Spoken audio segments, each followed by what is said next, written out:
Well, there are some nights when there's just not enough coffee. I just had one of these a little while ago, but I'm having another one. So, and I just recorded for 5 minutes thinking that I was awesome art. Artist's name is Lawston Wallace, who I am friends with on Facebook, and he is amazing. So, let me get that started. I already did this because I thought I was recording when I realized I wasn't. So, it is October 31st, Halloween. Happy Halloween, anyone. Anyone and everyone. 2021, the year of our Lord. God, give me grace. Well, November starts tomorrow. And this is, we'll make believe we're doing it again. Here. 154 days later. And I still have I still have to record this video. I have my prayers to do. I have food in the oven, same thing as last night. Hot dogs wrapped up in bacon because that was just too delicious not to have again. I forgot to promote my appearance on Dave Levine's show on YouTube tonight. I'll be on there. By the time you see this, it'll be over, but you could always watch the replay. Dave's guitar channel on YouTube, I'll put the link. Dave, I'm sorry I forgot to mention in yesterday's video, I've just been, like, my brain's been fucked. So, yeah, I spent the whole... It kind of dawned on me today, I think, that... I went to sleep at 7 a.m. Kind of dawned on me that the party's over and going back to work tomorrow.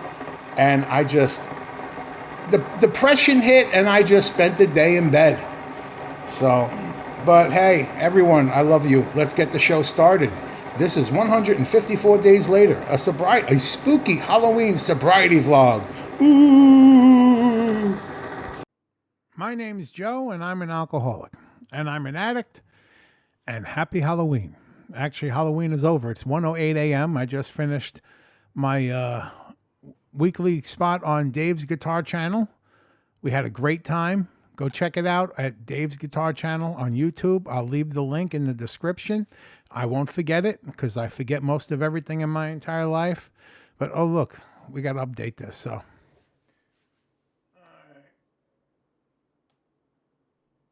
Even though technically this will be wrong. All right, so October 31st, Halloween. This is 154 days later, a spooky Halloween sobriety vlog. Even though technically now it's November 1st, and we've started 155 days later on a cool ass march to 6 months of sobriety. That's got me excited. So, I want to read a comment on last night's video, and then an email I started to write about this comment. But first, let's look at a couple of clips. I have literally a minute's worth of, like, I think I just show for 10 seconds what I made for dinner. So let's take a look at that. Then we'll come back and I'm going to read this comment. I'm going to read an email I started to compose and reply to it and decided maybe I'll just save that for the story. So let's do that. We'll be right back. Well, I'm about to take dinner out of the oven. It's 8:51. 8:51. Halloween. Get my half-ass mitten on and let the heat go by me. All right. Oh, yeah. And that's it. 2 nights in a row. All right, creature of habit. But when it's that delicious, all right, like Johnny said, he'd eat his foot if it was wrapped in bacon. Johnny, I'd probably eat your foot too if it was wrapped in bacon. You better watch out, brother. God bless us all, everyone. Let's get back to the show. I'm in the middle of a rosary, so I can't eat yet. But you know I had to drown that in some cheese. Monterey Jack, baby. All right. Oh, that's going to be so good. But we need to finish prayers first. Because, you know, God bless us all, everyone. And we're back. And yesterday, in 153 days later, I touched upon tonight's story, which would be about witchcraft and the book of spells and the fire that went up in my pocket, but the book didn't burn. This is a true story. Freaky ass shit. And my friend Hoover wrote a comment, and the first part's funny because and Dave was razzing me on this too, because I love the album Destroyer by Kiss. I think it's a perfect album, and everyone seems to have the need to correct me about this. Well, look, as the Italians in New York say, go fuck yourself. But I say that with love. So Hoover said, I've corrected you before, but Destroyer is not a perfect album because it has great expectations on it. Please revise your review. Now that's a song that as a child used to make me uncomfortable and cringe, but because of that, I've kind of grown to like it out of nostalgia's sake. It's one of those things where something you hated when you were younger, you now can appreciate because, well, you're fucking older and it's a part of a time when you were younger. So, you kind of soften up to things like that. But then the other part of his review said, but in all seriousness, this has to be your greatest episode yet. Thank you. But that also has me worried because, I ran out of ghost stories pretty much. So unless I grab a Ouija board and start fucking my life up to get more spooky stories, I don't know what to do. I don't know anything about what you said about what your mom did. So I'm on the edge of my seat for that one. And I started writing him an email last night, but I never sent it. But let me read the email. And it says, this was a message I was going to send him on Facebook. It says, I don't know what my mom did though. She took that to the grave. And I thought I made that clear last night. Whatever she fucked around with, whatever happened, she took that to the grave with her. I even went around asking all of her close friends, and either they didn't know or they weren't telling if they did know. There was a spell in the book to bring prosperity and good fortune, wealth, and you have to say that spell while throwing money through the front door or threshold of the house. Now, I'll read the second part of this email. Let me elaborate on what happened. This is the 80s. We had a lady that would come over every week to clean the house, and she was also a hairstylist. So she'd clean the house and she'd do my mother's hair. Because, for women of that time, of my mother's age, it was always important to have your hair all boofy and whatever the fuck they did to their hair back then. So the lady that cleaned our house also did hair. So I had been in my parents' bedroom, and if you know how there are junk drawers, like you'll have a junk drawer in your kitchen, or any dresser has that one junk drawer. I am a fucking avid lover of a junk drawer. And if you have a junk drawer and I know it, I will stare at that thing like a fucking dog until you tell me, go ahead, look in the junk drawer. Unless you got some dildo shit in there you don't want me to see, then obviously you don't want me digging around in your junk drawer. So my parents had one of these in the dresser, and every now and then I'd go digging through it to see what was in there. I don't know why. It just fascinated me. And I find a book of witchcraft and a book of fucking spells. The paperback. Like regular, about this size, bigger, maybe a little thicker, maybe the exact same size, right? So I go out and ask my mother, hey, Ma, what's this? And she goes fucking nuts on me. Who the fuck don't fucking touch that? I better not fucking find you fucking around with that. Go put that back. Who the fuck told you to go looking at my... There's like 5 voices, all hers, coming at different directions around me at once, like a fucking Bugs Bunny cartoon. Shit. You got to forgive me. I did a lot of talking on Dave's show tonight. My mouth is dry. So I'm like, okay, fine. I'm not going to fuck with it. And I held on to the book. I made believe I put it back in her junk drawer, but I read through it. A week later, she's having her hair done.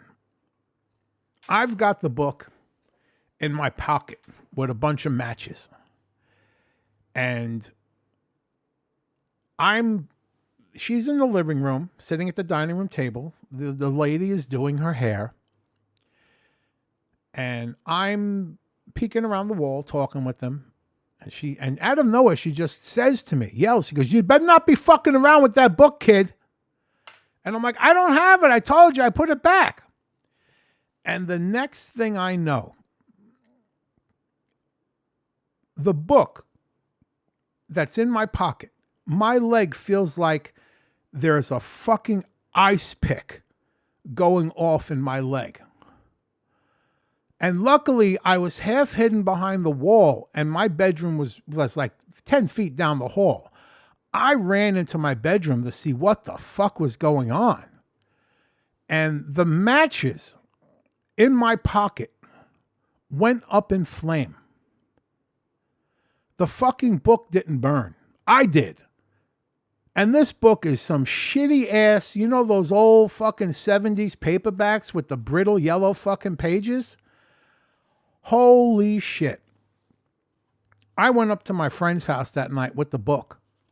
And I told them the story, and they even looked at the book. You can see the fire touched one of the pages, but it didn't do any damage. And my friends were like, that's fucking crazy.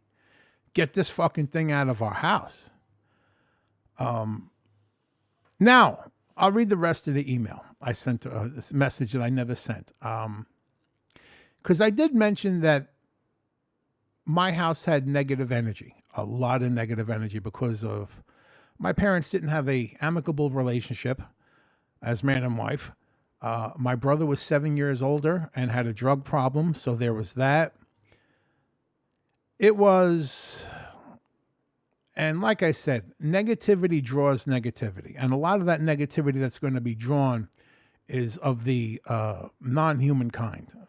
We in the church business call them fucking demons. So I had dreams a few times after my parents had passed away and all that. At first, I didn't know I was seeing demons. And I'll read this from the message. When I first had demons appear in my dreams, at first I didn't know what they were because they were just humans looking at me. But then when I looked into their eyes, I immediately realized that they were demons and not human, because the hatred that I saw there wasn't humanly possible. Even the most angry, twisted, lost human being couldn't match that look of hatred. And they had come from the spell that my mother cast. And from a dream, it was revealed to me what that spell was. She did the fucking spell for the prosperity. Because in a dream, I dreamt I saw these demons. They were attached to the front door. And in the spell, you have to say the spell while casting money over the threshold of the house, which is the open front fucking door, and you get prosperity. But remember, this is like anytime you do shit like that, you're doing some monkey's paw bullshit. They'll give you what you're asking for, but you're paying a fucking price. And the price you're paying is never worth what you're asking for. So yeah, we always had prosperity. We always had wealth, to the point where it could fund addictions, to the point where it could fund eating disorders and drinking disorders. So while we were never at want for anything, at the same time, what we were getting was fucking killing us, and did kill us. I saw my parents, their will was broken. Both of their spirits were broken by my brother's drug addiction because they didn't know how to handle it. I saw my father go from a strong, proud man to just broken, defeated. And you should never, ever have to see something like that. So that's the story of the fucking book of spells. I don't know where that fucking thing went or what happened to it, but I can tell you some other shit in that house. I used to we had the basement wasn't finished. And you'd go in the basement to play, and it was one of those basements where it would rain and half the fucking basement would be flooded. So every now and then you'd go down in the basement to play. And out of nowhere, you just feel a sense of fucking terror. And you'd realize, I'm in the basement and I need to get out of here now or I'm dead. When I first started playing guitar, they bought me a guitar and an amp. And the guitar that they got me was some shitty Sears. It was from the Sears catalog. It had a built-in speaker in it. And they said, look, we don't know if you're serious about this. So you need to go play in the basement. because basically they realized any noise that's going to be coming out of that guitar ain't going to be pleasurable to listen to. So go in the fucking basement. No, unfortunately, the amp they bought me was this little Fender practice amp from the 60s, and that was before they grounded amps. So and the basement's always damp from when it rained. So every now and then when I would be playing, I would start to think to myself, why are my hands sticking to the strings? And I would realize, oh, I'm slowly being electrocuted. And fuck. But even then, as a teenager, I'd be in the basement practicing and playing and practicing on the guitar. And out of nowhere, a sense of looming terror and dread would just come over me. And I'd have to just stop and fucking run out as fast as you can. Now, the basement had 4 switches to turn the lights on. And when you'd run, you'd have to do this chop, a fucking Hassan chop with your hands and hit all 4 switches at once. Because if you didn't get all 4 switches, you were sent back down. Who left the light on in the fucking basement? You were in that basement last. Go down there and turn those. And you didn't want to go down there to turn the fucking lights off. So you perfected that Hassan chop to get all switches at once.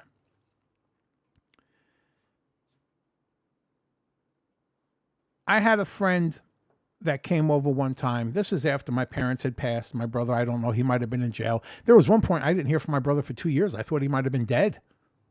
Like literally almost 2 or 3 years. I didn't hear from him. I thought, well, he's probably fucking died or something. And my friend and I are in the house, and it's just us. And as we're talking, we start hearing other voices, and we look at each other like this. And he goes, and we both shut up, and you hear a full-on fucking conversation coming from inside the fucking wall of the house. And we just looked at each other like, what the fuck? And there was one point where my friends bought the house from me. I wasn't doing well mentally. I wasn't doing well physically. I was probably going to drop dead. What happened, happened. I'm not going to point fingers. I'm not going to say who's right and who's wrong. That's not the point of this story. But my friend used to come by the house, and this is now when he owned the house, and he'd come by the house and he'd do his laundry. He lived in Brooklyn. And I hadn't seen him in a while. In a long while. So I finally said to him one day, I said, hey, where you been? I haven't seen you in ages. I thought you would come over and do the laundry. Did you get a laundry machine? Because I will not step foot in this fucking house. I said, what happened? He said, the last time I came to this fucking house to do laundry, I was putting the laundry in the washing machine or the dryer, whichever. He goes, and something was standing behind me, and I got a feeling of fucking terror. And I literally dropped my laundry where it was and ran out of the fucking house, and I didn't come back. I've looked at the house. This house my parents bought for $12,000 in 1959. When I left Bayside in 2004, the house was worth about $750,000. Prime area, beautiful neighborhood, right next to 5 houses away from a shopping center. You can't ask for a better area. I look at the house now. It's now worth $1.2 million.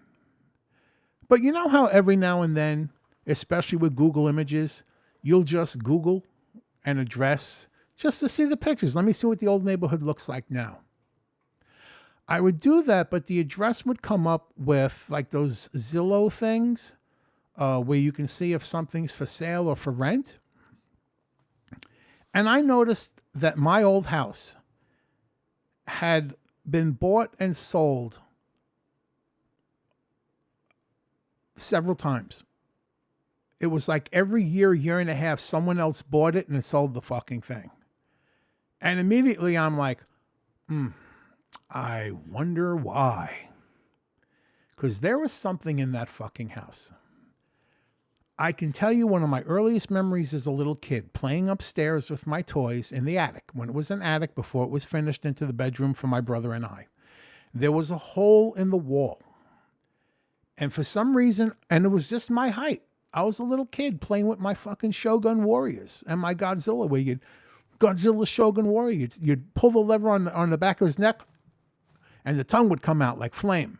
And he had that rocket fist. Why? I don't know why, because Godzilla's fist doesn't shoot off like a rocket. But I went over to the hole in the wall, and looked in. I don't know what the fuck I was looking for. And I will never fucking forget this. And I'm telling you, I'm not making this up. A fucking finger, like a mummy's finger that you'd see on Boris Karloff, poked me in the fucking eye. I ran out of there so fucking quick, crying. But one eye couldn't open with tears coming out of it, telling my mother what happened. But you're a little kid, and they just think you're making shit up. But I have never fucking forgot that.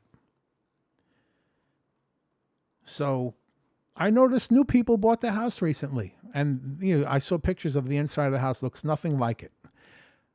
I hope they get to live there in peace and prosperity. I hope someone finally figured out maybe this house needs a blessing. And I'm thinking that house needed a little more than a blessing, because we put up a lot of negative energy in that house, and a lot of negativity was drawn to that house. And it broke my parents. It eventually killed my brother, and it almost killed me. And I'm telling you,